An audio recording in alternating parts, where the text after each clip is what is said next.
ഒരാള് മറുപടി പറഞ്ഞു? ഒറ്റൊരുത്തൻ ചോദിച്ചോ? എവിടത്തേക്കായി കേരളം പോകുന്നത്?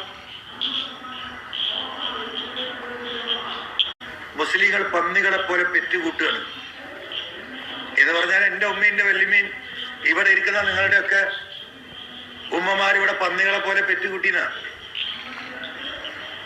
ഒരാള് മറുപടി പറഞ്ഞു? ഒറ്റൊരുത്തൻ ചോദിച്ചോ?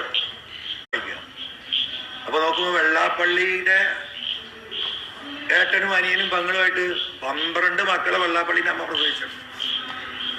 12 എണ്ണത്തിന് വെള്ളാപ്പള്ളിയുടെ അമ്മ പ്രസവിച്ചിട്ടുണ്ട്. ഒരു കുഴപ്പമില്ല.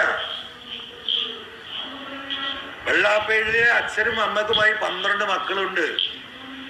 അപ്പൊ അത് ഈ പറഞ്ഞ വിഭാഗത്തിൽപ്പെട്ടാണ്. അപ്പൊ സംഖ്യകൾ കൊടുക്കുന്ന ആ വിഭാഗത്തിൽപ്പെട്ട പ്രസവാവോ? ഇനി തെരഞ്ഞെടുപ്പിന് മുമ്പ് ഇയാൾ എന്തെല്ലാം പറഞ്ഞു കൂട്ടും?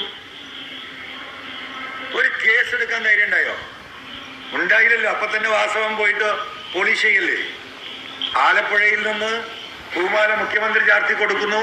നിലമ്പൂരിലെ ഈ വിഷയത്തിന് മുകളിൽ പന്നികളെ പോലെ മനുഷ്യര് മലപ്പുറത്തെ മുസ്ലിങ്ങൾ പെറ്റുകൂട്ടുന്ന പറയുമ്പോൾ അവിടെ പോകുന്ന വാസവൻ.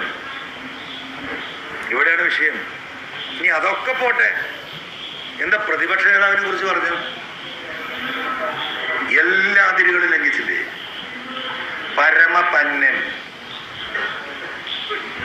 കേരളത്തിലെ ഒരു പ്രതിപക്ഷ നേതാവിന് അദ്ദേഹം ചാർത്തി കൊടുത്ത പേര് പരമപന്നൻ അല്ലേ പറഞ്ഞ? ഭക്ഷണം കഴിക്കുന്ന ഏതെങ്കിലും ഒരു കോൺഗ്രസ് നേതാവ് കേരളത്തിൽ ജീവിച്ചിട്ടുണ്ടോ? ഭക്ഷണം കഴിക്കണോ? ഭക്ഷണം താങ്കളാ പറഞ്ഞത് ശരിയല്ല എന്ന് പറയാൻ എന്തേ ത്രാണിയില്ലാത്തത് ഇവിടുത്തെ കോൺഗ്രസ്സുകാർക്ക്? KPCC പ്രസിഡന്റ് വേണ്ടിയോ? ഈ പറയുന്ന വലിയ കോചരാജാക്കന്മാരായ ഒരുപാട് നേതാക്കന്മാരുണ്ടല്ലോ.